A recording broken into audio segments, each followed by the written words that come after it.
So today's a pretty exciting day to be a Flash developer because Adobe has just released the first public beta of Flash Player 10. So this player has got tons of new features for both designers and developers. So if you go to the Adobe Labs site, labs.adobe.com/technologies/Flash Player 10, you can download this new beta version of Flash Player 10. You can see a bunch of demos to see some of the new features running. And you can also get started creating some content for Flash Player 10. So it's important to note that at this point there is no tooling support available. So there is no version of Flash CS3 or Flex Builder that can actually produce Flash Player 10 content. But there is a version of the command line MXML-C compiler that you can use to create Flash Player 10 content. And in this tutorial, I'm going to show you how you can get set up with that to start playing around with some of these new features. So from the Labs page here, the first thing you're going to want to do, obviously, is to first get Flash Player 10 installed. So it's important that you carefully read the instructions here about uninstalling previous versions of the Flash Player. So you want to do that first. Then download and install Flash Player 10. Once you have that set up, what you want to do is to go to Features and Demos. And from here, there's a demo that was created by Grant Skinner, and you should be able to see this stuff. So by clicking on here, you can see these are some of the new 3D features. So you just want to verify again that you have Flash Player 10 installed before you start even thinking about creating content for it. So once you have it installed, you want to come down here to number 6 where it says download a Flex SDK daily build to start developing content targeting Flash Player 10. So that takes you to this page on opensource.adobe.com.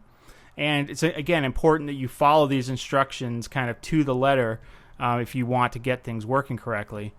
So the first thing you need to do is to grab a nightly build from Download Flex 3. And you want to get one that's dated Thursday, May 15th. And I'll click on this now to show you. So from here, here's a page with the Flex 3 SDK downloads. Now right now it's this first one right here, so Thursday, May 15th, 2008. You're going to want to download that. So you're going to click that, and you have to agree to the licensing agreement. You're going to download that, and it's about 80 megs. Now I've already downloaded this, so I'm just going to stop it. So I've downloaded this to my desktop. Now the next thing, let me go back to this page. Once you've got it downloaded, obviously you want to unzip it. So here is the folder on my desktop. So I have Flex SDK 3. Now what we have to do here is to edit an XML file to basically tell MXML-C that we should be targeting Flash Player 10, not Flash Player 9. So you want to go into that Flex SDK 3 folder, and you want to go to Frameworks, and then this is the XML file that you want to edit, this flexconfig.xml. So I'm just going to go open that in TextMate, and here again you're going to want to follow these instructions exactly the way it's written here. So the first thing you have to do is to look down to the target player tag. Now I've already made these changes in this file, but essentially right here, this target player tag, you're going to want to change whatever value's in there to 10.0.0. The next thing you want to do is go to the external library path tag. So let's see, I'm going to scroll down here. So right here, you want to change the 9 to a 10. So it should be libs/player 10/player global.swic. The next thing is the library path tag. So again, I'm going to scroll down a little bit here. And here you want it to look exactly the way it is here in the instructions. So it should be libs/player 10, and then the path element, this bottom one, you can just leave the same. So now it's important to note that there are instructions here for how you can actually use Flex Builder to write the code. But what I'm going to do is just do it from on the command line version, because again, I don't want to be assuming that you already have Flex Builder, or perhaps maybe you don't want to muck with Flex Builder because you have things running the way you want. So again, I'm going to be showing you how to set things up so that you can program in any text editor whatsoever and just use the command line compiler. Okay, so once you have that set up, I'm going to open up TextMate. So I'm just going to be using TextMate to create a Flash Player 10 Swift file. Again, you can use any text editor whatsoever. On Windows, you can use Notepad or whatever you'd like. So what I'm going to do is create a new document. I'm just going to call it start.as. And again, since this is an ActionScript 3 project, and if you're not used to doing ActionScript only projects, your main class has to be a subclass of Sprite. So it's similar to the concept of the document class when you're using Flash CS3. So I'm going to create a new Sprite subclass, and I have a little template here for that in TextMate. And I'm just going to save it to the desktop as start.as. Okay, so here's my basic class structure for my project. So what I'm going to do is I'm going to use a couple of new features that are in Flash Player 10. That way when I compile it, I'll be able to tell whether I'm actually using the Flash Player 10 compiler. So what I'm going to do is I'm going to be creating a text field. So I'm going to need to import flash.text. Now, the way in which you set up the stage, if you're not using Flex Builder or Flash CS3, is you use the Swift metadata tag. So I have a shortcut for that. So essentially, this is the format that it takes. You want to do it before you actually create your class, but after the imports. So you just create a Swift metadata tag like this, and you can change the width, height, background color, and frame rate. So again, I'm going to leave all these at these values. Okay, so what I'm going to do here is in my class, I'm just going to create a private variable called TF, and it's going to be a text field. Now, another new feature in Flash Player 10, which developers are going to be really excited about, is that we now have typed arrays. So in previous versions of Flash Player, if we created an array object, we could put any type of content. We could mix and match. The first item in the array could be a string. The second one could be an integer. But with Flash Player 10, we have what's called a vector, which is essentially a typed array. So what we're going to do is make use of that here, and that way we'll know in the resulting movie if we're successfully compiling for Flash Player 10. So again, I'm going to create another private variable, and I'm just going to call it vector, and it's going to be of type vector. Now the way the syntax for a vector is a little bit different. So you say vector, and then you say dot, and then in angle brackets you put the type that you want this vector to be.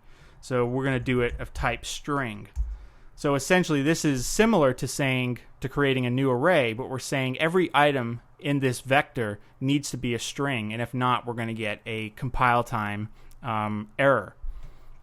Okay, so now I'm going to go into the constructor, and let's just set this up. So equals new text field, and let's initialize our vector. So vector is equal to new vector, and again it's going to be string in angle brackets, and close it like that. Now let's add a couple of items into this vector. So again, I'm going to use syntax that's similar to what we do for an array. So I'm going to say the first element inside of that vector, let's give it a string, Flash Player 10 rules. Now just to check that this is actually working, let's try to set the second item in here to a number. So I'm just going to set that equal to the number 10. So now this should generate a compile time error. So next thing we want to do, let's just add this. We'll first set the text field text. So let's set the text property of that text field, and we'll set it equal to the first item in that vector. So vector 0. And then finally, we'll just add child, and we'll add that text field. Okay, so now I've saved this file. So again, we're creating a simple Swift here. Here's the metadata that's setting up that Swift. We're using the new Flash Player 10 vector class, which is essentially, again, creates typed arrays. So I'm saying everything in there has got to be a string. I'm creating that new vector, and then just to check to make sure that we're compiling correctly, I'm setting the second element to be a number, and we're setting the text field and adding it to the stage. Okay, so now I've created this, I've saved it to the desktop. Now I'm going to open up Terminal. So again, this is going to be similar if you're on Windows. You're just going to open up a command prompt. Okay, so what I'm going to first do is I'm going to go into the Flex SDK 3 directory. So again, that's on the desktop here. So I'm just going to cd into desktop, Flex SDK 3, and then into the bin folder. So now we can see inside of the bin folder here is our mxmlc compiler. Now this mxmlc.exe is the one you're going to use if you're on Windows. Okay, so to compile, I'm simply going to say ./mxmlc. Oops. And again, if you're on Windows, you'd say mxmlc.exe. Now I need to give it the path to my start.as, my ActionScript file. So that's 2 levels up on the desktop, and it's start.as. So now when I compile this, we're going to see any compilation errors that happen. So I'm going to hit it, and we can see very similar to what we get if we're in the Flash authoring tool. So we see here error, implicit coercion of a value of type int to an unrelated type string. So here again, this vector, we've told it that everything in here has to be a string, and we've set an integer here, which is obviously is not going to work. So let's go ahead and let's just change this to Astro Rocks. So again, now we know that we're successfully compiling MXMLC to Flash Player 10 because of that stuff that we read the command prompt. So let's open up our terminal window again, and I'm simply going to run that command again. And we can see that it's created a Swift file on the desktop that's 820 bytes. So now on the desktop is our newly created Flash Player 10 Swift file that's right here. So now the Flash Player 10 that we installed from the lab site is only inside of the browser, so it's not going to work standalone. So what I'm going to do is open up Safari. I'll just create a new tab here, and I'll just simply drag that start.swift file into the browser, and we can see that Flash Player 10 Swift is working. And we can right click and see it is Flash Player 10. Now another thing you'll notice is that these are device fonts, and they're actually anti-aliased. So this is another new feature in Flash Player 10. So device fonts will actually be anti-aliased, and you can fully animate them, fade them out, so you don't have to embed fonts if you want to do animation with them. So again, that's all we're going to do for this tutorial. The next set of tutorials, we're actually going to get in and start looking at some of the new features. But this was the basics of getting that Flex SDK and how to compile on the command line to Flash Player 10.